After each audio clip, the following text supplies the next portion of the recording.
Siya kasi yung sasalo sa inyo, eh, 'pag hindi niyo na masagot, okey? Yan sasalo sa inyo, yan yung kasama niyo. Kapag in-approve niya yan at sinabi ni panel na, "O bakit ganito? As per advisor po," gano'n. Gano'n na lagi sila, in-approve po ni advisor yan.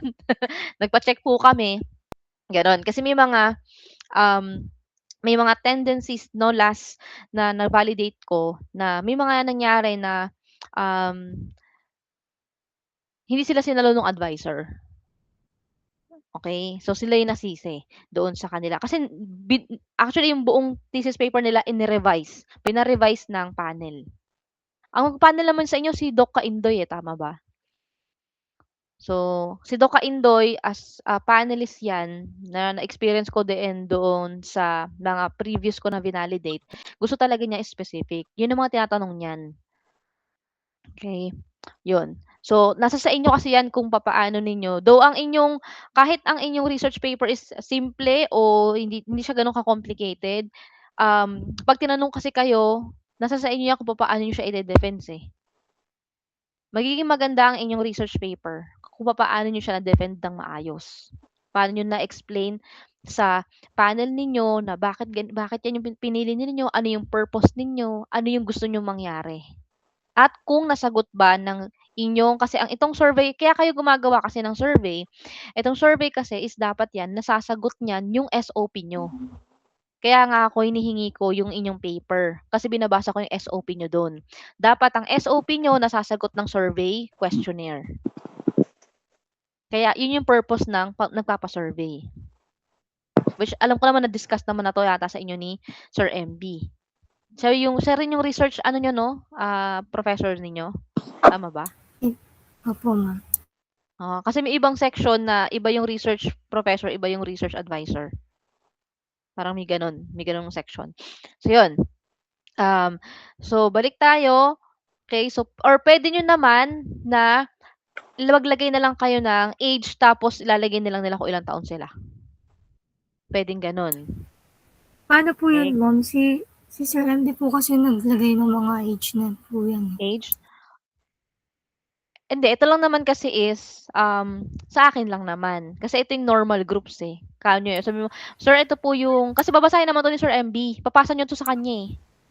Opo. Kasama 'to 'pag pinasa niyo 'to, ito 'tong form na 'to, babasahin 'to ni Sir FB. So, kasama 'yan kung ano yung naging, suggestion, naging remarks, kaya may remarks and recommendation. So, babasahin niya 'yan. So, kaya nga sabi ko sa inyo, nasa sa kanya 'yan kung i-a-approve niya, kung "Oh, sige sundin niyo 'to yung ganito. Oh, tama may point." Ganyan, ganyan, ganyan. Okey, yung mga gano'n. Kaya kayo nagpapa-check sa RPM. Gets? Okey. Yes po. Ayun. So, ito yung reason kasi, nilagay ko naman na yung reason diyan. Asking for their exact age gives you precise numbers which makes your statistical analysis much easier and more accurate.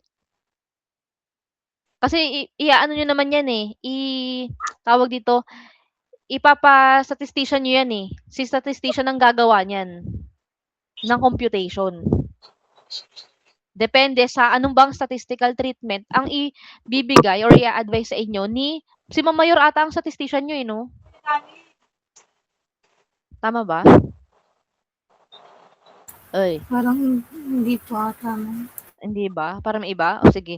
Yun, basta si statistician kasi magde-decide diyan kung tama ba or ano ba yung tamang statistical treatment lakas ng ulan. Kung ano ba yung tamang statistical treatment na gagamitin ninyo. Kasi kailangan tama yung statistical treatment na gamitin ninyo para makuha niyo yung tamang result. Kasi kung mali yun, hindi niyo makukuha kung ano ba yung gusto niyong mangyari dito sa inyong, research paper. Tatanungin kayo niyan, ano ba yung gusto niyong makuha? Nakadepende dun kung anong statistical treatment yung gagamitin ninyo. Para ma-interpret nyo yun. Nakasalalay din kay statistician yan or paano nyo i-interpret yung magiging result ng inyong research paper. Okay? Pangalawa, sa 1.2, yung 1.2 is yung gender. Ang gender nyo kasi dito, male and female lang. So, kaya ang gawin yung options dyan is kailangan merong male, female, binary, third gender, or prefer to self-describe or prefer not to say. Kasi hindi na naman na tayo talaga male and female. Nage-gets? Magkakaroon kasi ng conflict biological sex, with gender identity kasi. 'Di ba na-discuss naman natin 'yan, gender identity and gender interpretation, tama ba? So, dapat lagyan niyo ng ganito, hindi lang male and female. So, babasahin naman 'yan sa inyo babasahin naman ni Sir MB 'yan. So, dapat may ganito, kung kayo ay maglalagay ng gender. Okay, para at least inclusive yung inyong, sabihin, "Ay hindi ako female, ang gender ko hindi ano, hindi ako ganito, hindi ganito ang gender ko." So, hindi na siya puwedeng maging respondent. Nage-gets ba? Eh, Yes po, ma'am. susulat ba kayo? Susulat kayo 'no? Okey, sulat niyo 'yan, Okey. Then yung sa, 1.4 yung awareness of online privacy policies, take note niyo lang 'no, okey lang naman yung questions na 'yan, but i-take note ninyo kasi yung, um, ito yung isa sa napansin ko sa sa papel ninyo. Actually, balikan natin yung title. Yung title niyo kasi is ito, "The Peer Pressure in the Digital Age, the Relationship Between Peer Influence and Online Privacy Risk-Taking Behavior." Which is, um, obviously na meron talagang relationship ang peer influence and online privacy risk-taking behaviors, meron 'yan. Kasi nga 'pag sinabi nating peer influence, may mga research paper na talaga na nagsasabi na meron talagang relationship, tama? Kaya nga nakakuha kayo ng RRL, eh, tama ba? 'Di ba dun yung kinukuha yung RRL niyo? Ano ba yung RRL? Review of Related Literature. Sabihin, same research paper, eto yung topic, kaya nga natin gagawan ng research ulit, nire-research. Kasi bakit nire-research? Kasi hinahanap natin ano ba yung research gap, ano ba yung wala dun sa mga naunang research na hinahanap natin, ano yung nawawala dun. So, puwede kayong etong title ninyo bagay kung in-approve na 'to ni adviser wala namang problema, pero mas magiging maganda pa 'to, mas magiging kumbaga magkakaroon pa 'to ng wow factor. Kasi, 'di ba dalawa lang naman 'to, eh, it's either, oo or hindi lang naman 'yan, meron bang influence o wala, 'di ba? Gano'n lang naman magiging sagot diyan, eh. Puwede niyong puwede kayong maghanap ng mediating factor, yung papagitna diyan na, ay, eto pala isa sa mga nagiging, magandang or factors or reason kung bakit natin nakita na merong ngang relationship yung peer influence sa online privacy risk-taking behavior ng mga first year. Yung may pumapagitna, mediating factor, hanap kayo nun. Puwede niyong i-add dito sa title ninyo. Gano'n. Puwede niyong palitan 'to. Pero kung in-approve na 'to ni adviser, okey lang naman. Kasi mas magiging challenging 'tong papel ninyo na, ay may ganito palang reason, ay may ganito pala na ano, na puwede pala nating ma-ano 'to, ma tawag dito, puwede pala natin siyang ma-manipulate para hindi though may peer pressure na nakikita natin, kasi lagi naman may peer pressure talaga. Isa sa part 'yan sa, um, tawag dito, sa environment ng isang bata na, may peer pressure pala pero meron palang puwede tayong magawa kahit may peer pressure. May isa palang, factor na puwedeng maka-manipulate ng peer pressure. Tapos lagi niyong hahanapin yung research gap nung mga pinagkuhanan ninyo. Tapos ia-apply niyo siya dito sa research ninyo.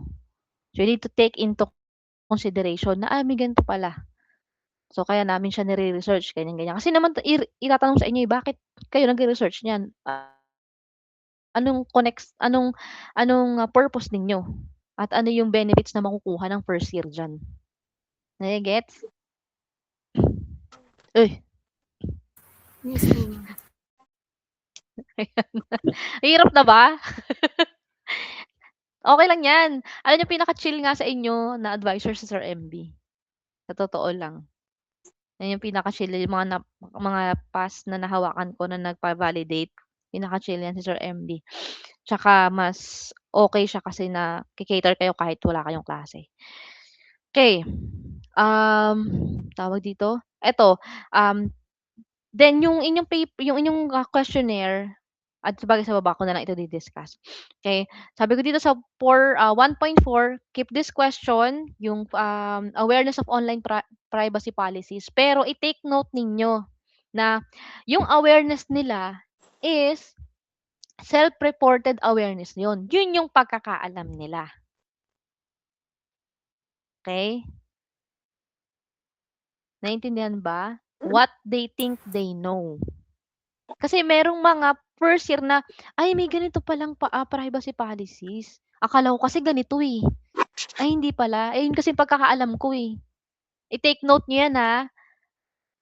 Okay? Na yan ay self-reported awareness ni respondent. Na yun ang pagkakaalam niya when it comes to awareness of online privacy policies. Nagigets? Ipi-pinpoint niyan sa methodology ninyo Then, sa part 2, sa 1.3, ito ay double-barred items. Lagi kayong titingin dito kasi kapag sinabing double-barred items, ito yung mga question na okay, maganda siyang ilagay sa survey items kasi dalawa yung nako-cover niya. Okay? Like for example, I feel pressured. Ito yung isa sa mga tanong nyo eh. I feel pressured to post personal update because my friends do the same. So, nakakaramdam siya ng pressure, then binigyan niyo din yung reason kung bakit niya naramdaman yung reason kung bakit nakakaramdam siya ng pressure. Kasi ginagawa ng mga kaibigan niya. So, dalawa yan. Dalawa yung topic na ibinigay ninyo doon sa inyong survey items. Okay? So, dalawa yung two separate things kasi in one sentence eh. So, ano ba yung nararamdaman nung respondent and ano yung reason kung bakit niya naramdaman yun. However, mahirap kasi yung ganyan. Kasi for example, yung respondents nyo is nakakaramdam siya ng pressure pero yung reason niya hindi yung reason na nakalagay dito. Hindi dahil ginagawa ng mga kaibigan niya. May iba siyang reason. So, malilito siya ngayon, ano kaya ilalagay ko dito? Very often, sometimes, rarely, o often lang? So, malilito siya kasi nag-check siya dun sa isang tanong eh, nakakaramdam siya ng pressure eh, pero yung reason hindi naman yun. So, dapat isa lang. Be specific lang dun sa tanong ninyo. Magpo-focus lang kayo dun sa isang tanong. Yun yung tinatawag na double-barred items. Okay? Then, meron kayong mga double counting. Double counting the same ay yung may redundancy doon sa inyong mga question. So, double counting the same ideas across items. Nandun yan sa inyong question sa tawag ito. Question number 2, yung desire to conform to group online habits. Yung inyong 1 to 3 doon, halos magkakaparehas lang yun. Iniba-iba lang yung pagkaka-phrasing ng item, ng question. Okay? Then, always refine items for clarity para maiwasan natin yung double-barred items. So, certain questions are overly broad which could lead to confusion or different interpretations among respondents. Ano yun sa ko nakita yon? Bakit ko na-remark yan? Sa part 2, sa 3.1, yung part 2 nyo, 3.1, yung encouragement to engage in certain online activities. Yung inyong unang tanong, yung my friends encourage me to participate in online activities. Okay? Okay naman yung question, pero kasi pag sinabi natin online activities, masyadong broad yan. Ano mga maraming online activities? Like, yung pag-aaral ba nila, yung paglalaro ba ng online games, di ba? Or yung mga risky behavior. Kasi sabi ko sa inyo, be specific. Kasi masyadong broad yung online activities na yan.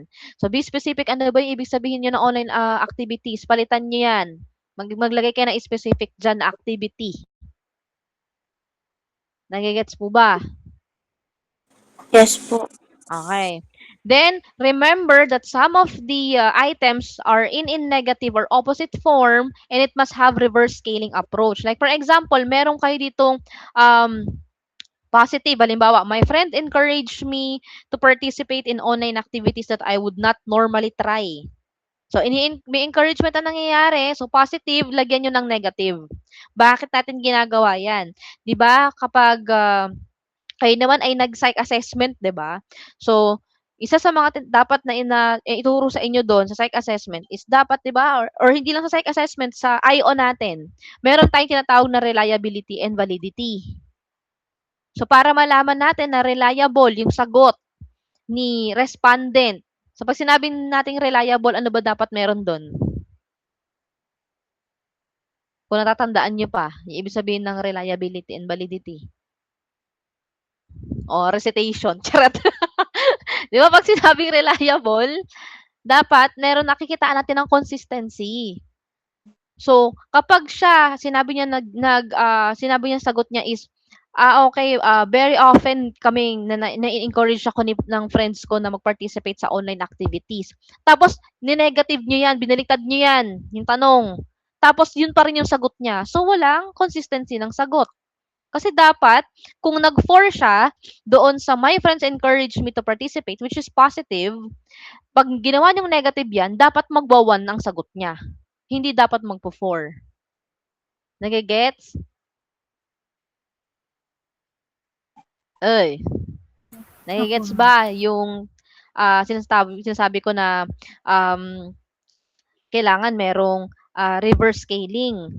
Tapos, kasi kapag yan is ininterpret na, nilapatan na ng statistical treatment ni statistician, meron niyang reverse scaling approach siyang gagawin para makita na, okay, may consistency yung sagot. Nage-gets? Okay? Kaya tayo naglalagay ng, pag may negative, dapat may positive. Pag may positive, dapat may negative. Okay? Then, please consider adding more items to develop a more reliable survey questionnaire. Pero kung 5 lang naman, sige, pero kasi may mga part dito na i-revise ninyo. Okay? So, mag-add kayo ng mas specific, walang double-barred questions, hindi broad, at saka yun, naka-connect siya talaga doon. Pag sinabing pressure, kailangan nakikita doon na nakakaramdam nga ng pressure si respondent. Okay? Pag sinabing encouragement, maglagay kayo dyan ng mga specific questions na covered yung subtopics ninyo. Naiintindihan? So, dapat nakikita. Halimbawa, sa desire to conform to group online habits, nakikita doon. Okay, yung mga tanong nyo is dapat covered itong mga topics ninyo, itong mga variable nyo na to. Okay? Ano yung recommendation? So, explicitly note in the methodology section that part 1, yun yung sinasabi ko kanina, na yung pag-assess nila ng self-reported or yung perceived privacy awareness nila is self-reported sa kanila. Yun yung pagkakaalam nila.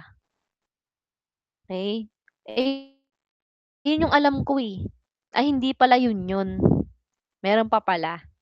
Okay? So, dapat yun ay self-reported or perceived privacy awareness rather than objective knowledge. Okay?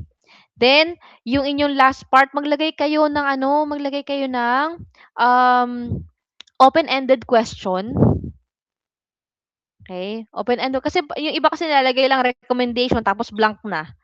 Siyempre yung mga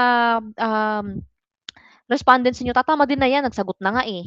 'Di ba? Tatama din na yan, magbigay ng recommendation, bahala ka diyan, research mo yan eh. Maglagay kayo doon ng open-ended question na pwede kayo makakuha ng idea that can support your research paper in creating your recommendation na ibibigay doon sa inyong research paper. Makakatulong kasi yon sa pag-create nyo ng recommendation. Galing din sa mismong respondents yung idea. 'Di ba? Nakakuha kayo ng idea na, pwede palang ganito ilagay natin sa recommendation. Kasi ang inyong last part ng inyong SOP, ano ba yung gusto nyong mangyari? Ano yung last, nyo? Balikan ko yung inyong, Saan na ba 'to? SOP. Kaya ang SOP nyo is tapos yung theoretical framework nyo pala, meron pa kayong makikitang iba, eh, bukod sa social learning theory. Kasi ang hinahanap nyo kasi is peer influence. Puwede naman 'to, kaya lang may mas puwede pang mailagay na magpapakita ng, theory about, peer influence, eh. Hmm. Pero kung ano, sige kung kung di okey lang naman din. Pero tama 'tong online privacy risk-taking behaviors ninyo. Saan na ba 'to?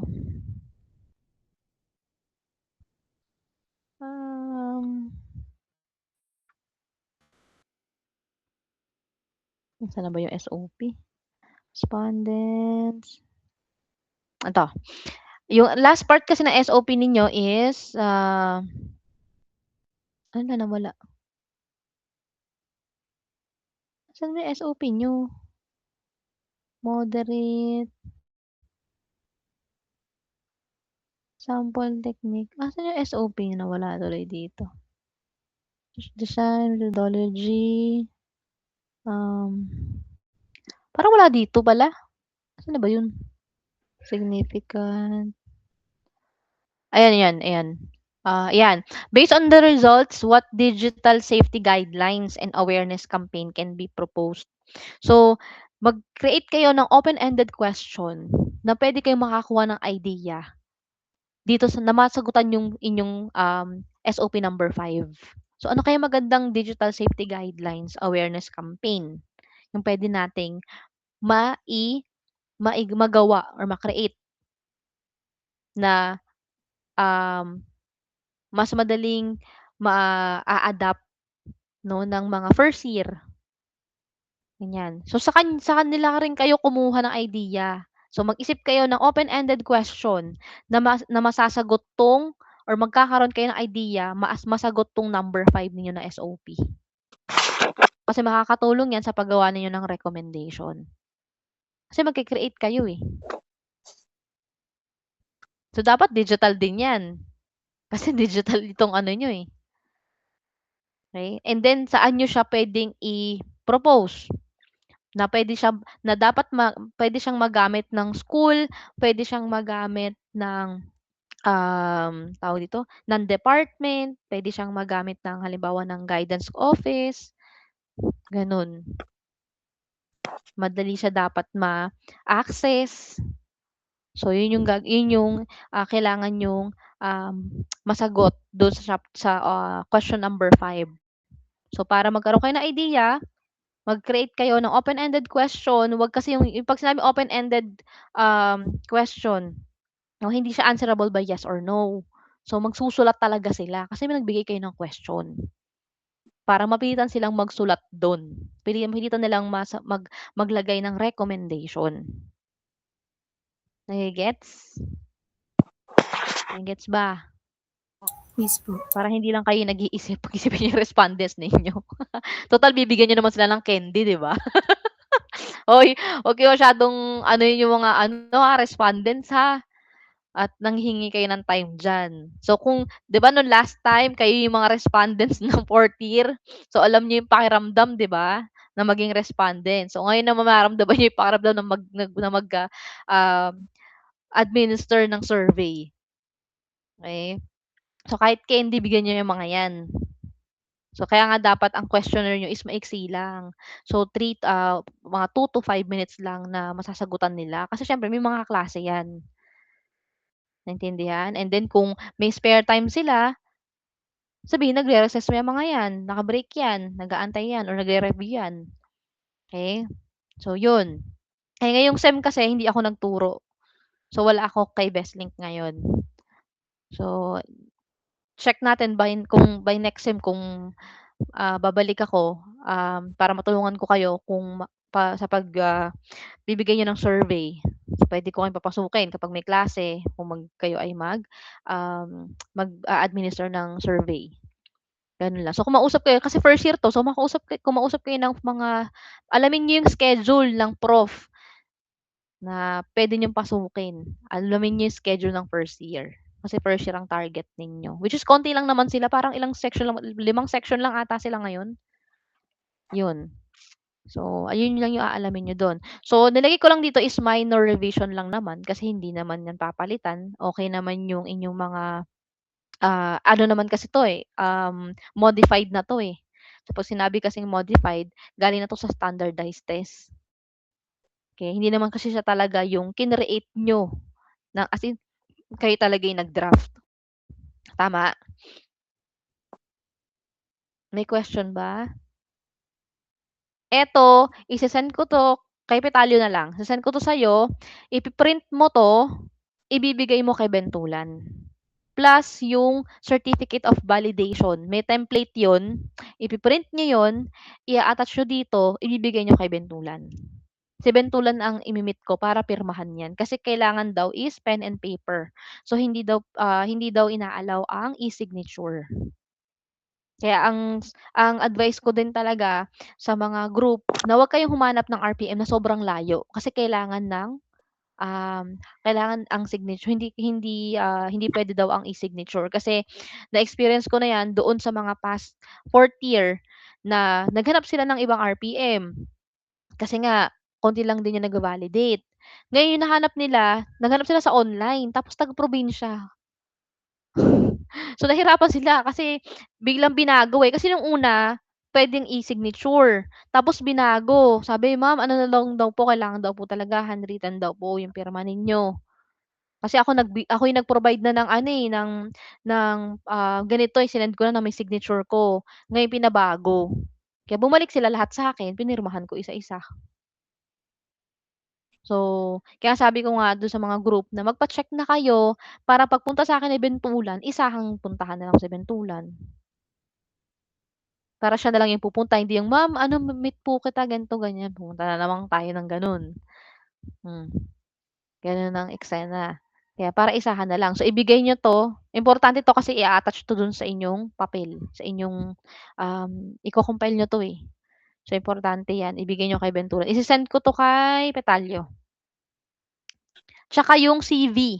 So, kailangan niyo rin ng CV ko. Ise-send ko dun sa GC once tapos na kayo lahat. May question ba ang group? Wala naman po. Sure kayo?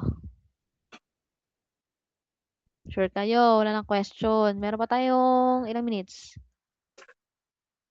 Bago ma-end 'tong, ano natin, 1 hour naman 'to.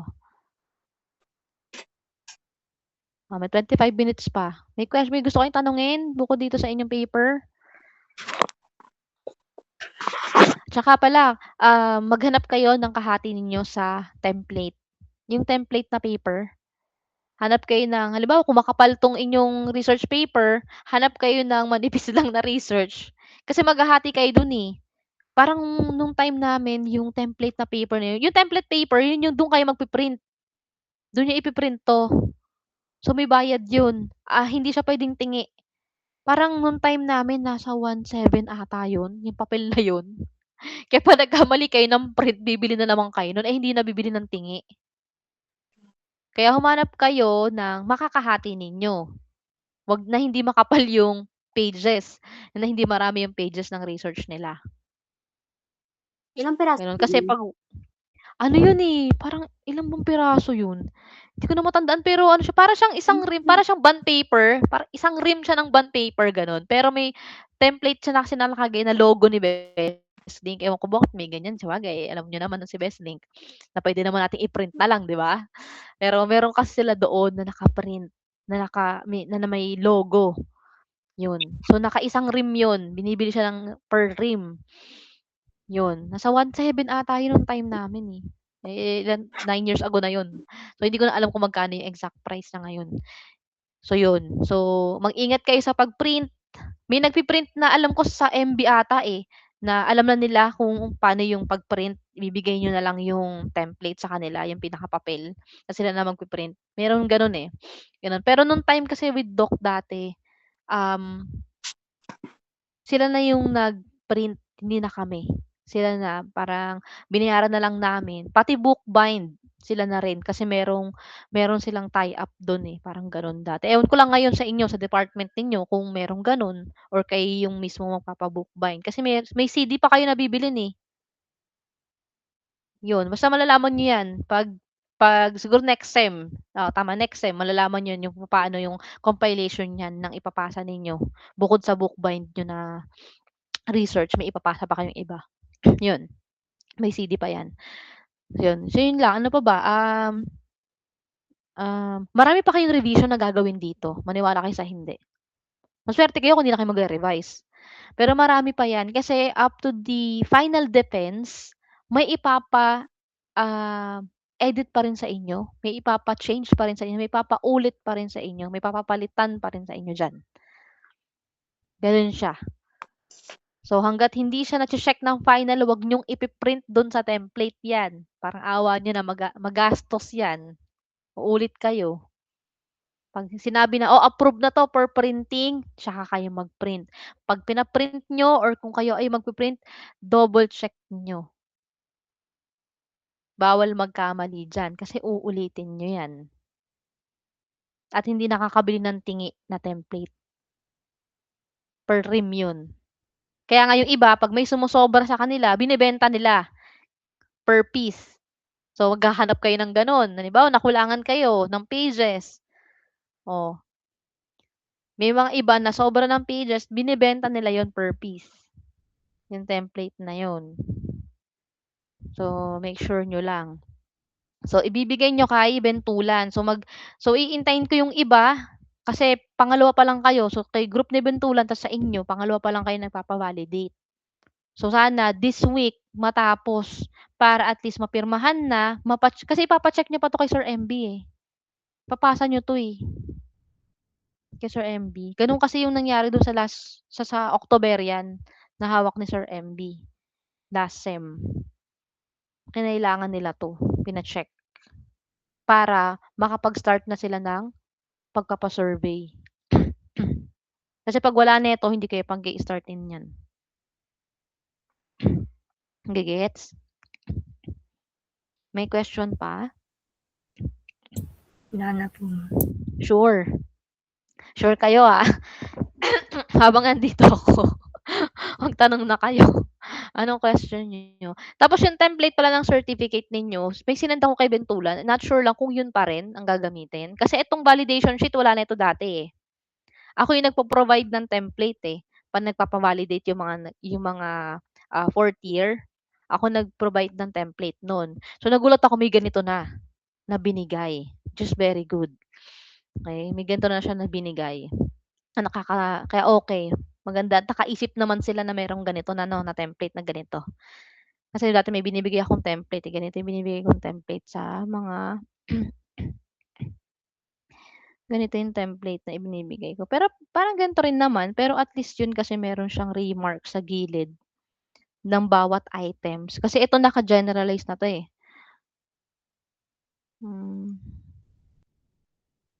Ganito yung certificate of validation ninyo. Ganito yung itsura. Eh, hindi ko alam kung ito pa rin. Kasi ito yung nasa Octoberian eh. Certificate.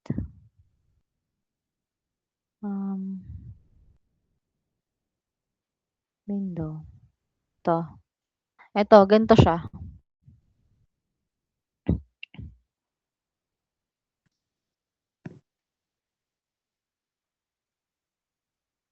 Kita mo? Kita nyo? Ganito siya. Kita yung address? Nagka-validate yan, taga Bulacan yan. Bulacan, sa Bulacan. So, syempre, ang address nyo dito, iba na. Iba yung magiging address nyo dyan. Pero ganito yung certificate of validation. Tapos, yan o, may e-signature. Yan yung binigay ko sa kanila. Ang nangyari, pinabago. Kailangan, hindi daw pwede ang e-signature. So, bumalik yan sa akin mga yan, nagpapirma. So, ganito siya. Yung template. Not sure kung anong template na ang bibigay sa inyo ngayon. Baka bago na kasi may template na nga for validation eh. So, ganyan yan. Certificate of validation.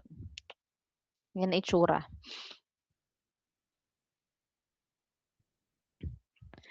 Question, may question ba kayo? Wala kayong question about sa papel ninyo? Uy.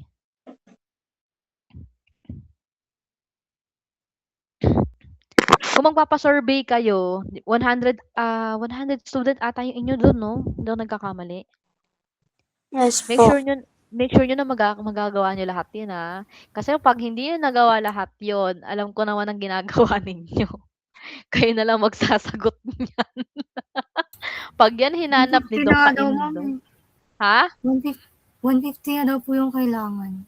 Oo. Kasi ang ginagawa, minsan yan si Doc Kaindo, yung ginagawa niyan, titignan yung mga papel ninyo na sinurvey. Tapos, meron doon isang grupo na nag-eme-eme ng pangalan. Wala namang gano'n estudyante na psychology. 'Di nahuli na ineme-eme nila yung survey. Ayusin niyo 'yan.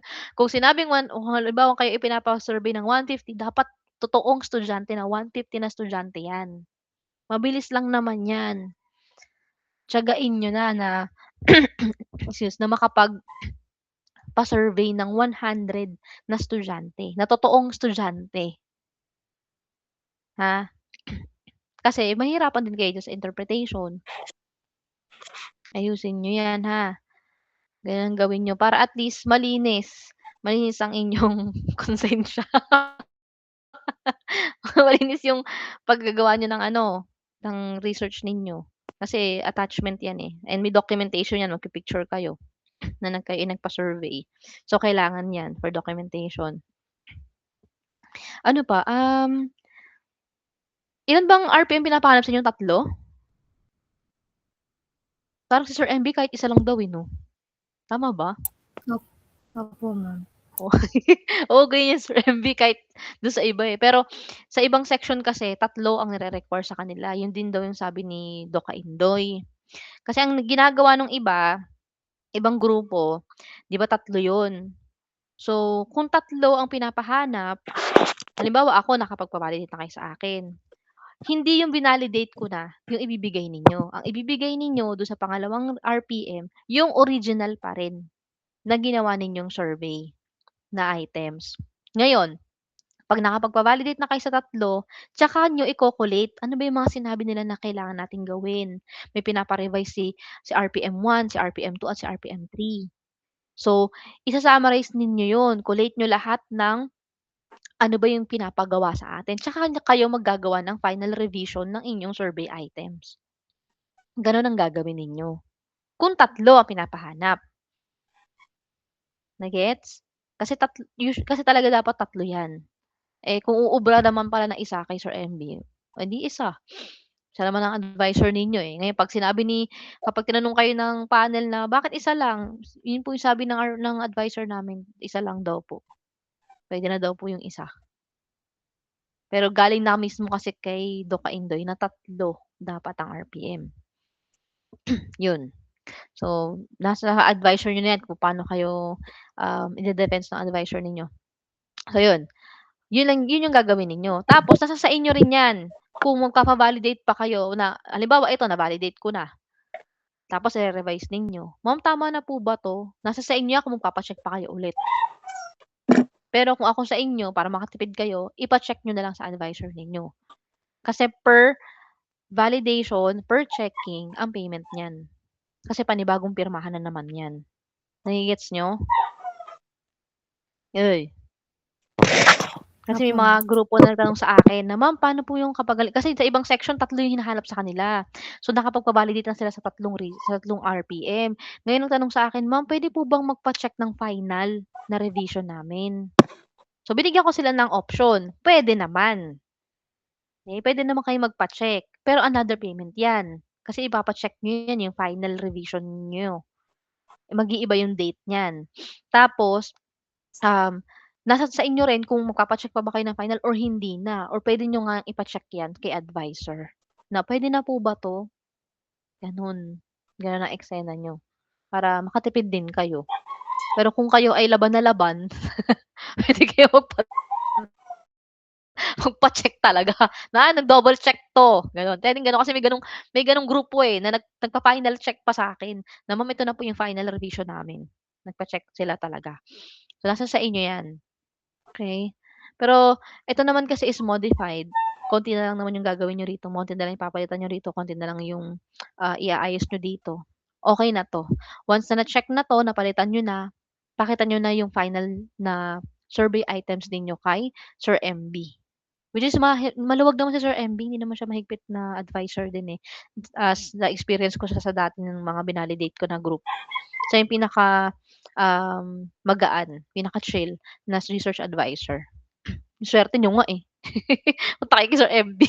Tignan niyo isa lang, eh, kung 3 yan, ready kayo ng 1,500 diyan, 'di ba? Hindi nga isa lang, eh. So ano, wala na kayong question? Ano pa ba, mga tips na puwedeng ibigay? Um, Naghihingi pa rin ba ng ano, token or wala na sa panel? Bale ma'am magbibigay kami tuwan, eh. Kasama na dun yung Ah, panelist. Tas oo. attestation po ata yun? Oo, oo.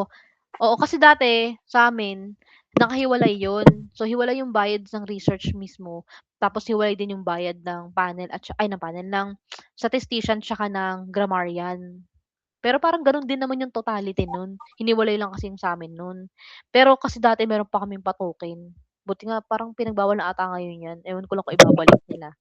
Kasi may mga nagreklamo noon na iba iba yung pa-token, yung sinasabi kong pa-token, yung bibigay niyo doon sa panelist, plus pakain yun, gano'n yun B. Halimbawa buong section ninyo, ano yung papakain niyo sa panelist? Kung halimbawa ang section niyo is nakasalang, tapos may kanya-kanyang per group na token pa yun, nakakalokang gastos. Pero parang ngayon tinanggal na yun, kasi yung mga nagreklamo nga. Yung mga nagreklamo dun, ang gastos talaga nun, hayop. Bukod pa yun sa pre-oral tsaka final, dalawa yun, isang pre-oral, isang final. So, dalawang gano'n yung gagawin niyo. Kakaloka, tiba-tiba talaga yung panel nun sa'min, eh. Diyos ko, iba-ibang password yung kinain nila nun. So, yun lang, ano pa ba? Lagi kayong magpapa-check sa advisor ninyo para kung ano-ano man yung mangyari, um, meron kayong backup na, pina-check po namin 'to kay advisor at chinekan po ito. So, hindi lang po kami yung basta-basta nag-decide, nagpa-check po kami. Lagi kayong magpapa-check sa advisor ninyo. Ano pa ba? At saka aralin ninyo yung ginagawa natin dati sa case study, 'di ba meron tayong case study na individual, merong group. Yung group pero individual pa rin, 'di ba?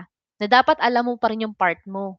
Hindi yung, ito sa'kin, introduction, ito yung sa akin ganito, hindi. Dapat alam ninyo yung buong research paper ninyo. Naintindihan? Yes po. Okey, para kasi hindi lang, "Ay kasi sa'kin ito lang, eh, hindi ko masagot 'to." 'Di ba? Eh, paano kung may nabasa niyo, at least matutulungan niyo yung isang, kagrupo ninyo na sumagot. Nasa tamang pagde-defense lang 'yan ng paper. Papaano idedepensahan yung paper ninyo. Madali lang 'yan, madali lang mag-defense niyan, tutal mga palasagot naman kayo, charot. Diyan kayo lumaban. Madali lang 'yan. Basta alamin niyo lang kung ano ba yung gusto niyong mangyari dun sa papel ninyo, ano yung inaalam ninyo, ano yung purpose, ano yung magiging benefit. Yun lang naman yung itatanong ng panelist. At kung papaano niyo siya makukuha yung result, paano siya i-interpret, 'yan, isa yan sa mga tinatanong, yung statistical treatment. Bakit 'yan yung statistical treatment na ginamit ninyo? Okay, sagutin niyo yun, kasi po ganito, ganyan, ganyan. Okey? Yun ang i-aano ninyo. Okay, when it comes to introduction, 'wag niyong babasahin yung nasa papel, ha. Iba yung yung pag-i-introduce ng inyong paper, hindi yung binasa niyo lang yun dun sa introduction na nasa papel ninyo, nasa research paper ninyo. Bigyan niyo siya ng magandang introduction 'pag pinesent niyo siya sa panel, gets? Kasi gagawa rin kayo ng PowerPoint presentation diyan, which is isa rin sa tinitignan niya ng panelist, papaano niyo pinesent yung inyong research, gano'n. Usually wala namang bumabagsak sa pre-oral, eh, kasi marami naman talagang, um, nire-revise, marami naman talagang mapupuna sa pre-oral. Ang nagre-re-defense lang naman yung hindi pumasa ng final defense, at ang re-defense may bayad yan ng 1,000. 'Di ba nagbayad na kayo ng 2,100. 'Pag nagre-defense kayo, nag-final defense na kayo at sinabing, re-defense ka, magbabayad pa kayo ng 1,000. Each 'yun ha, each. So, wag niyo ng ano 'yun, i-goal 'yun na magre-defense kayo. Kasi another schedule 'yun. Mag-aantay ka ng schedule, plus bayad na naman. Ma'am, Okay? may nagre-redefense. Meron. Meron nagre-defense. Kasi hindi nila masagot yung tanong. O bakit yung statistical treatment, hindi nila na-defense yung result nung kanilang survey. Yung sa result yung naging result ng survey nila. Bakit yun yung tawag dito? Naging interpretation nila at bakit nag-came up sila sa ganung recommendation. So, magulo yung papel nila. Nagre-defense sila, nagbayad nga. Kaya nga nalaman ko na may bayad eh. 1,000 each ang bayad. Akala ko 1,000 per group na eh. Hindi daw. 1,000 each ang binayad nila. Dahil nagre-defense sila. Tapos make sure pala, ito pa. Dun sa statistician ninyo, make sure na tama ang gagawin ni statistician. If kaya nyo pang kumbaga sa doktor, 'di ba, second opinion, sa isang magaling na psychomet na ang major niya is expert siya sa psychological assessment, magpa-check kayo na tama po ba 'tong statistical treatment na gagamitin namin para makuha namin yung gusto naming makuha dito sa research. Kasi may nagre-defense dahil mali. Mali yung statistical treatment na ginamit. To think na pina-check na yun sa statistician. 'Di ba sayang yung bayad? Okay, so yun lang yung mga na-experience ko doon sa mga past na group na nagpa-validate sa akin. Na ma'am, kasi ganito po, nagre-defense po kami ganyan.